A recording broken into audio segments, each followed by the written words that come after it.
So, Kendall Jenner is once again in the middle of the night.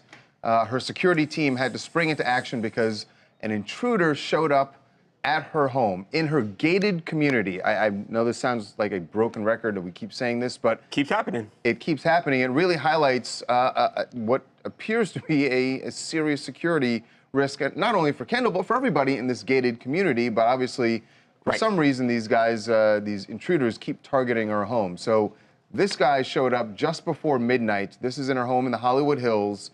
He apparently, we're told, scaled a fence. Now, not a fence on Kendall's property, but at a neighbor's home. Right, and then was able to... You know what, guys? This is not his first time there. So about back in September, he was on the property once there, and security saw him, and he took off running. But they had photos of him from the camera system. So when they saw him up by the front door this time, security nabbed him, held him for trespassing, and police came and got him. So his name is Richard Eggers. He's 27 years old, and it gets weirder. You know, it gets weirder because they asked him, "Wait, what are you doing here?" And he said, "Oh, I'm trying to get signatures to get President Trump impeached," which might make some sort of sense, could be plausible, except that it's midnight and you also scaled a fence to get onto the property. It's also not how you impeach president. But anyway, right, all that aside, at least he was creative, but this is crazy and it's a scary situation. Like you said, Charles, this has happened to her before. She has fans out there and some of them are obviously crazy. We have no idea what this guy's intent was here. Luckily, security was able to apprehend him, hold him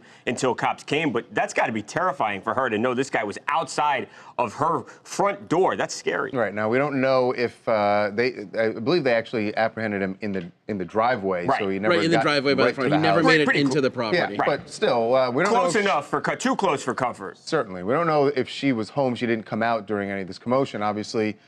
We do know she was in L.A. yesterday, so it seems likely that she was home at that hour. So he was booked for trespassing. Misdemeanor trespassing, though, and it's a misdemeanor, so best case scenario, it's not like he's going to be locked up forever, so this guy will be back on the street. You just hope he stays away. Most likely, either she will get a temporary, restraining order or keep away, or the judge will order away. And then, if it happens again, they could throw jail time at her. Now, you remember a little over a year ago, there was a Canadian citizen, John Ford, who managed to get to her property, actually scaled a hillside to get there. And she got a restraining order against him. He came back another time. Eventually, what you're looking at here is when ICE tracked him down to New Mexico. And he was deported. I think, unfortunately, if you're the type of person that's going to, scale the fence of a celebrity and try to get to their home, a piece of paper a lot of times ordered by a judge is not going to be enough to stop you. Hopefully, the case here, this guy won't return, because that's scary. He doesn't need to be there. I'm Hala, Staten Island. It just sucks because it's like, what do they want from her? Like, first of all, she's the most low-key out of the Kardashians. It's like now she lives in this big house by herself. They spend all this money on security. Like she has all this success in like a big family and all that, where you should feel safe, and she can't because people are breaking into her house. Like it sucks. Yeah, and it shows that if you are on that security team, you have to be on your toes. And they did a great job last night. So, yeah, this guy. The next step will be, I'm quite certain, a restraining order filed against him.